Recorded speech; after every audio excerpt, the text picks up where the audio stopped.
ಆಗಮಿಸಿದ್ದಾರೆ. ಬಾಡ ಗ್ರಾಮಸ್ಥರ ಪರವಾಗಿ ನಾವು ಅವರಿಗೆ ಹಾರ್ದಿಕವಾಗಿ ಸ್ವಾಗತವನ್ನು ಕೊಡ್ತಾ ಇದ್ದೀವಿ. ಅದೇ ಪ್ರಕಾರವಾಗಿ ಇಲೆಕ್ಟ್ರಿಕ್ ಸೊಸೈಟಿಯ ನಿರ್ದೇಶಕರಾಗಿರ್ತಕ್ಕಂಥ ಗಜಾನನ ಕೊಳ್ಳೆ ಅವರು ಈ ಸಭೆಗೆ ಆಗಮಿಸಿದ್ದಾರೆ. ಅವರಿಗೂ ಕೂಡ ನಾನು ಸ್ವಾಗತವನ್ನು ಬಯಸ್ತಾ ಇದ್ದೇನೆ. ಅದೇ ಪ್ರಕಾರವಾಗಿ ನಂದವನ್ನ ಮುಡಿಸಿ ಅವರು ಸಭೆಗೆ ಆಗಮಿಸಿದ್ದಾರೆ. ಅವರಿಗೂ ಸಭೆಯನ್ನು ಕೊಡ್ತಾ ಇದ್ದೀನಿ. ಅದೇ ಪ್ರಕಾರವಾಗಿ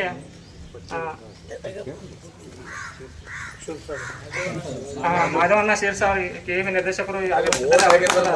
ಮತ್ತು ಪ್ರಶಾಂತನ ಪಾಟೀಲ್ ಅವರು ಈ ಸಭೆಗೆ ಆಗಮಿಸಿದ್ದಾರೆ. ಅಶೋಕನ ಹಿರಕೊಡಿ ಮತ್ತು ಎಲ್ಲ ಇಲಾಖೆಯ ವಿವಿಧ ಅಧಿಕಾರಿಗಳು ಎಲ್ಲರೂ ಆಗಮಿಸಿದ್ದಾರೆ. ಎಲ್ಲರಿಗೂ ಬಾಡ ಗ್ರಾಮಸ್ಥರ ಪರವಾಗಿ ಹಾರ್ದಿಕವನ್ನು ಸ್ವಾಗತವನ್ನು ಕೋರ್ತಾ ಇದ್ದೇನೆ. ತೇಜ್ ಪ್ರಭು ನ್ಯೂಸ್ಗೆ ಸ್ವಾಗತ. ದಿವಂಗತ ಉಮೇಶ್ ಕತ್ತಿ ಅವರ ಹಾಕಿದ ಹೆಜ್ಜೆಯಲ್ಲಿ ಹೆಜ್ಜೆ ಇಡುತ್ತಾ ಕ್ಷೇತ್ರದ ಅಭಿವೃದ್ಧಿಗೆ ತಾನೂ ಕೂಡ ಹೆಜ್ಜೆ ಹಾಕುತ್ತಾ ಸಮಗ್ರ ಅಭಿವೃದ್ಧಿಯ ಸಲುವಾಗಿ ಗ್ರಾಮ ಸಂಪರ್ಕ ಮತ್ತು ಕುಂದುಕೊರತೆ ವಿಚಾರಣೆ ಸಭೆಯನ್ನು ಸನ್ಮಾನ್ಯ ಶ್ರೀ ನಿಖಿಲ್ ಉಮೇಶ್ ಕತ್ತಿ ಅವರು ಇಂದು ಬಾಡ್ ಗ್ರಾಮದಲ್ಲಿ ನಡೆಸಿಕೊಟ್ಟರು. ಈ ಒಂದು ಕುಂದುಕೊರತೆ ಸಭೆಯಲ್ಲಿ ಡಾಕ್ಟರ್ BR ಅಂಬೇಡ್ಕರ್ ಸರ್ಕಲ್ ಹತ್ತಿರ ಬಸ್ ತಂಗುದಾಣ ನಿರ್ಮಾಣ ಕುರಿತು, ಕುಡಿಯುವ ನೀರಿನ ಪೈಪ್ಲೈನ್ ಮಾಡುವ ಕುರಿತು, ಶಾಲಾ ಕೊಠಡಿಗಳ ನಿರ್ಮಾಣ ಮತ್ತು ರಿಪೇರಿ ಕುರಿತು, ದೇವಸ್ಥಾನಕ್ಕೆ ಅನುದಾನ ಕುರಿತು, ಹೀಗೆ ಅನೇಕ ವಿಷಯಗಳ ಕುರಿತು ಗ್ರಾಮಸ್ಥರಿಂದ ಅಹವಾಲು ಸ್ವೀಕರಿಸಿದರು ಮತ್ತು ಅಧಿಕಾರಿಗಳಿಗೆ ಸೂಚನೆ ನೀಡಿದರು. ಬಾಡ್ ಗ್ರಾಮ ದಿವಂಗತ ಉಮೇಶ್ ಕತ್ತಿ ಅವರು ಅಭಿವೃದ್ಧಿಯ ಮಾಡುವ ಮತ್ತು ಶೈಕ್ಷಣಿಕವಾಗಿ ಪ್ರಗತಿ ಕಡೆ ಹೆಚ್ಚು ಗಮನ ಹರಿಸಿದ್ದರು. ಅದೇ ರೀತಿ ಶಾಸಕ ನಿಖಿಲ್ ಉಮೇಶ್ ಕತ್ತಿ ಕೂಡ ಶೈಕ್ಷಣಿಕವಾಗಿ ಮತ್ತು ಗ್ರಾಮದ ಸಮಗ್ರ ಅಭಿವೃದ್ಧಿಗಾಗಿ ಅವರು ಹೆಚ್ಚು ಗಮನ ಹರಿಸುತ್ತಾ ಇದ್ದಾರೆ. ಈ ಒಂದು ಕಾರ್ಯಕ್ರಮಕ್ಕೆ ಗಣ್ಯ ಮಾನ್ಯರಾದಂಥ ಪ್ರಶಾಂತ್ ಪಾಟೀಲ್, ಮಾದೇವ್ ಕ್ಷೀರ್ಸಾಗರ್, ಗಜಾನನ್ ಕೊಳ್ಳಿ, ನಂದು ಮುಡ್ಸಿ, ರೋಹನ್ ನೆಸ್ರಿ, ಅಶೋಕ್ ಹಿರಕೊಡಿ, ಸಂದೀಪ್ ದೌಡತೆ, ದಿನೇಶ್ ಕೋಳಿಕರ್, ಮಾನ್ಯ ತಹಶೀಲ್ದಾರರು ಮತ್ತು ತಾಲೂಕು ಅನುಷ್ಠಾನ ಅಧಿಕಾರಿಗಳು ಉಪಸ್ಥಿತರಿದ್ದರು.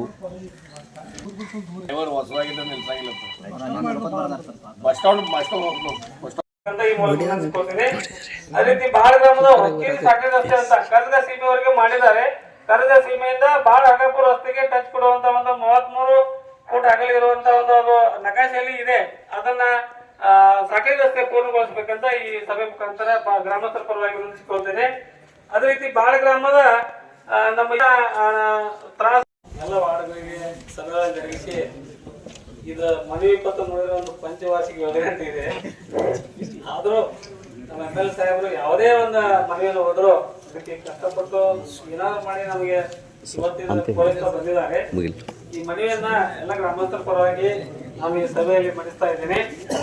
ಈ ಮನವಿ ಪ್ರಕಾರ ಮೊದಲೇ ಕೆಲಸ ಈಗಾಗಲೇ ರೈತ ಸಂಘದವರು ಕೊಟ್ಟಿರ್ತಕ್ಕಂಥ ಬಾಳ ಗ್ರಾಮ ಸೇಲ್ಗೋಡ್ ಕೆರೆಯಿಂದ ಕುಡಿಯುವ ನೀರಿನ ಪೈಪ್ಲೈನ್ ನಿರ್ಮಾಣ ಅಂತ ಇದೆ. ಏನಂದ್ರೆ ನಮಗೆ ಮಲ್ಟಿ ವಿಲೇಜ್ ಸ್ಕೀಮ್ ನಿಂದ ನೀರು ಬರ್ತಾ ಇರುತ್ತೆ. ಆದ್ರೆ ವರ್ಷದಲ್ಲಿ ಒಂದು 4-5 ಬಾರಿ ಒಂದು ಯಾವ್ದೋ ರಿಪೇರಿ ಇರಲಿ ಅಥವಾ ನೀರು ಹೊಳೆ ಹೆಚ್ಚು ಅದು ಬಂದಾಗಿರ್ಲಿ ಈ ನಮ್ಮ ಗ್ರಾಮಕ್ಕೆ ನೀರು ಬರೋದಿಲ್ಲ. ಆದ್ರೆ ದೈವ ಕೃಪೆಯಿಂದ ಮಾನ್ಯ ಉಮೇಶನ ಕತ್ತಿ ಅವರ ಕೆರೆ ಕಟ್ಟುವ ಅವರ ಆಶೀರ್ವಾದದಿಂದ ಅಲ್ಲಿ ನಮ್ಗೆ ಸಾಕಷ್ಟು ನೀರಿನ ಅನುಕೂಲ ಆಗಿದೆ. ಅಲ್ಲಿ ಒಂದು ಕೆರೆ ಹತ್ರ ಒಂದು ಬಾವಿ ತೋಡಿದ್ದೇವೆ. ಆ ಬಾವಿಯಲ್ಲಿ 12 ತಿಂಗಳು ಬೇಸಿಗೆಯಲ್ಲಿ ಮಳೆಯಲ್ಲಿ ನೀರು ಫುಲ್ ಇರುತ್ತೆ. ಅಲ್ಲಿಂದ ಒಂದು ನಮ್ಮ ಈ ದೊಡ್ಡ ಟಾಕಿವರೆಗೆ ಪೈಪ್ಲೈನ್ ಒಂದು ನಿರ್ಮಾಣ ಮಾಡಿಕೊಟ್ಟಿದ್ರೆ ಮಲ್ಟಿ ವಿಲೇಜ್ ಸ್ಕೀಮ್ ನಿಂದ ಯಾವುದೋ ಸಂದರ್ಭದಲ್ಲಿ ನೀರಿನ ಅಭಾವ ಕೊರತೆ ಕಂಡು ಬಂದಲ್ಲಿ ಆ ನೀರನ್ನ ನಾವು ಅಲ್ಲಿ ಬಾರೋಡಿ ಹತ್ರ ಒಂದು ಸಂಪ್ ಕಟ್ಟಿದ್ರೆ ಅಲ್ಲಿಂದ ಈ ಕಡೆ ಶಿಫ್ಟ್ ಮಾಡಿ ಒಂದು ಅನುಕೂಲ ಮಾಡಲು ಅನುಕೂಲವಾಗುತ್ತೆ. ಅದೇ ಆ ರೈತ ಸಂಘದವರು ಕೂಡ ನಮ್ಗೆ ತಿಳಿಸಿ ಹೇಳಿದ್ದಾರೆ. ಅದನ್ನ ಮುಂದಿನ ದಿನಮಾನಗಳಲ್ಲಿ ಯಾವ್ದಾದ್ರು ಒಂದು ಸ್ಕೀಮ್ ಅಲ್ಲಿ ಹಾಕಿ ನಮ್ಗೆ ಪೈಪ್ಲೈನ್ ತೆಗೆದುಕೊಳ್ಬೇಕಂತ ಕಳಕಳಿ ವಿನಂತಿ. ಅದೇ ರೀತಿ ಎರಡನೇದಾಗಿ ಬಾಳ ಗ್ರಾಮದ ಅಂಗನವಾಡಿ ಕೇಂದ್ರ 206 ಶಿಥಿಲಗೊಂಡಿದ್ದು ಅದರ ಹೊಸ ಕಟ್ಟಡ ನಿರ್ಮಾಣ. ನಮ್ಮ ಪ್ರಾಥಮಿಕ ಶಾಲೆಯಲ್ಲಿ ನಡೆಸತಕ್ಕಂತ ಅಂಗನವಾಡಿ ಕೇಂದ್ರ ಈಗಾಗಲೇ MLA ಅವರ ಗಮನಕ್ಕೆ ಸಾಕಷ್ಟು ಬಾರಿ ತಂದಿದ್ದೇವೆ. ತಿಳಿಸಿಕೊಳ್ತೇನೆ. ಜೊತೆ ನಮ್ಮ ತಾಲೂಕಾ ಇಒ ಅವರು ಬಂದಿದ್ದಾರೆ. ಹಾಗೆ ನಮ್ಮ ಸಂಕೇಶ್ವರ ಭಾಗದ ಎಲ್ಲ ಹಿರಿಯರು ಕೂಡ ಬಂದಿದ್ದಾರೆ. ಅದಲ್ಲದೆ ವಿವಿಧ ಇಲಾಖೆ ಎಲ್ಲ ಅಧಿಕಾರಿಗಳು ಬಂದಿದ್ದಾರೆ. ಹಾಗೆ ಇಲ್ಲಿ ಸೇರಿದಂತೆ ಇವತ್ತು ನನ್ನ ಬಾಡ ಗ್ರಾಮದ ಎಲ್ಲ ಹಿರಿಯರೇ ಮತ್ತು ಯುವಕ ಬಿಟ್ಟರು. ಇದೀಗ ರಾಜೀವನ್ನ ಒಂದು ಲಿಸ್ಟ್ ಕೊಟ್ಟರು. ನನಗನ್ಸೋ ಮಟ್ಟಿಗೆ MLA ಫಂಡ್ 5 ವರ್ಷದ ಎಲ್ಲ ಬಾಡಿಗೆ ಹಾಕಿದ್ರು ಸಾಕಾಗಿದೆ. ಆದ್ರೂ ಮುಖ್ಯವಾಗಿ ಇದೇನು ನಮ್ಮ ರೈತ ಸಂಘದವರು ಆಗ ಬಂದು ಹೇಳಿ ನಮ್ಮ ಶಿಡ್ಲಗೊಂಡ ಕೆರೆಯಿಂದ ಪೈಪ್ಲೈನ್ ಮಾಡಿ 1.5 ಕಿಲೋಮೀಟರ್ ಪೈಪ್ಲೈನ್ ಮಾಡಿ ನೀರು ಕೊಡುವ ವ್ಯವಸ್ಥೆ ಮಾಡ್ರಿ ಅಂತ ಹೇಳಿ ಈಗಾಗಲೇ ಅವ್ರಿಗೆ ತಿಳಿಸಿ ಹೇಳಿ ಸರ್ಕಾರದ ಸ್ಕೀಮ್ ಒಮ್ಮೆ ಒಂದು ಸೈಡಿನ ಕೊಟ್ಟರೆ ಇನ್ನೊಂದು ಕಡೆ ಕೊಡಂಗಿಲ್ಲ. ಈಗ ಮತ್ತೊಂದು ನಿಮಗೆ ಹೇಳ್ತೀನಿ, ಈಗ ನಮ್ಮ ಬಾಡ್ ಗ್ರಾಮಕ್ಕೆ ಏನು ನೀರು ಬರ್ತೈತಿ ಹಿರಣ್ಯಕೇಶಿ ನದಿ ಮೇಲೆ ಇದ್ದಂಥ ಮಲ್ಟಿ ವಿಲೇಜ್ ಸ್ಕೀಮ್ದಿಂದ ನೀರು ಬರೋದು ಅದೊಂದು ಸ್ವಲ್ಪ ಪ್ರಾಬ್ಲಮ್ ಐತಿ. ಅದಲ್ಲ ಹಿಡಕಲ್ ಡ್ಯಾಮ್ದಿಂದ ಆ ಸ್ಕೀಮ್ ಅಂತೂ ಇರ್ತೈತಿ. ಹಿಡಕಲ್ ಡ್ಯಾಮ್ದಿಂದ 285 ಕೋಟಿ ರೂಪಾಯಿ ಶುದ್ಧ ಕುಡಿ ನೀರು ಕೊಡ್ಬೇಕಂತ ಸ್ಕೀಮ್ ಚಾಲು ಐತಿ. ಈಗ ಪೈಪ್ಲೈನ್ ಚಾಲು ಐತಿ, ಅದು ಕನೆಕ್ಷನ್ ಆ ಪೈಪ್ಲೈನ್ ಕೊಡ್ತಾರೆ. ಹಿಂಗ 2 ಕಡೆಯಿಂದ ನೀರು ಬರ್ತೈತಿ ಇದ್ರ ಮುಂದೆ. ಮತ್ತು ಬ್ಯಾರೇಜ್ ತುಂಬಿಸಾತು, ಹಿರಣ್ಯಕೇಶಿ ನದಿಯದ್ದಾಗಿದ್ರು ಬ್ಯಾರೇಜ್ಗಳು ಕಂಟಿನ್ಯೂಸ್ ತುಂಬಿಸಾತು. ಅದಾದ್ಮೇಲೆ ನಮ್ಮ ಬಾಡ ಗ್ರಾಮ ಎಂದೂ ನೀರು ಕೊರತೆ ಆಗಂಗಿಲ್ಲ. ಯಾಕಂದ್ರೆ 2 ಸ್ಕೀಮ್ ಒಂದೇ ಲೈನ್ ಬರ್ತವೆ. ನಿಮ್ಮ ಓವರ್ ಹೆಡ್ ಟ್ಯಾಂಕ್ ತುಂಬ ವ್ಯವಸ್ಥೆ ಹತ್ರ ಮಾಡ್ಲು. ಅದಲ್ಲ ಮುಖ್ಯವಾಗಿ ಶಾಲೆ ಬಿಲ್ಡಿಂಗ್ಗಳ ಬಗ್ಗೆ ತಾವು 3 school 1 high school college high school primary ಈಗಾಗಲೇ ಬಿಲ್ಡಿಂಗ್ಗಳು ಕೇಳಿರಿ. ಒಮ್ಮಿಂದೊಮ್ಮೆ ಎಲ್ಲ ಹಾಕಕ್ಕೆ ಆಗಂಗಿಲ್ಲ. ಯಾಕಂದ್ರೆ ಈ ಸರ್ಕಾರ ಕುಂಟಾತೈತಿ, ಗ್ಯಾರಂಟಿ ಸರ್ಕಾರ ಕುಂಟಾತೈತಿ, ನಿಮ್ಗೆ ಗೊತ್ತೈತಿ. ನ್ಯೂಸ್ ನೋಡ್ತಿರ್ಲ ನೋಡತ್ತಿದ್ರಿ. ಅದಕ್ಕೆ ಹಂತವಾಗಿ ಒಂದೊಂದು, ಯಾಕಂದ್ರೆ ಕ್ಷೇತ್ರದಾಗ ಎಲ್ಲ 100 ವರ್ಷಗೊಂಡಂತ ಶಾಲೆಗಳು ಅದಾವು. ಅದಕ್ಕೆ ಹಂತವಾಗಿ ಬಿಲ್ಡಿಂಗ್ ಮಾಡ್ತೀವಿ. ಸ್ಮಾರ್ಟ್ ಕ್ಲಾಸ್ ಅಂತೂ ನಮ್ಮ ಬೆಲ್ಲದವರ ಕಬ್ಬೂರ್ ಬೆಲ್ಲದವರ ಕಂಪನಿ ವತಿಯಿಂದ ಸ್ಮಾರ್ಟ್ ಕ್ಲಾಸ್ 3 ಕಾಲೇಜ್ ಶಾಲೆ ಪ್ರೈಮರಿ ಸ್ಕೂಲ್ 3 ಕೊಡುವ ವ್ಯವಸ್ಥೆ ಮಾಡ್ಯಾರ.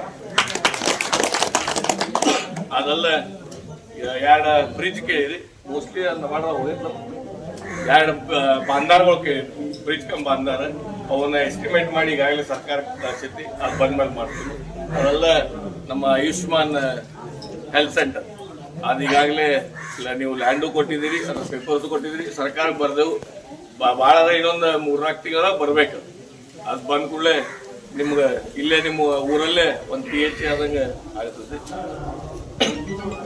ಅದೆಲ್ಲ ನಮ್ಮ ಬಾಡ್ ಗ್ರಾಮದಲ್ಲಿ ಒಂದು ವೆಟನರಿ ಹಾಸ್ಪಿಟಲ್ ಬಗ್ಗೆ ನಾವು ಮನವಿ ಮಾಡಿದ್ದೀರಿ.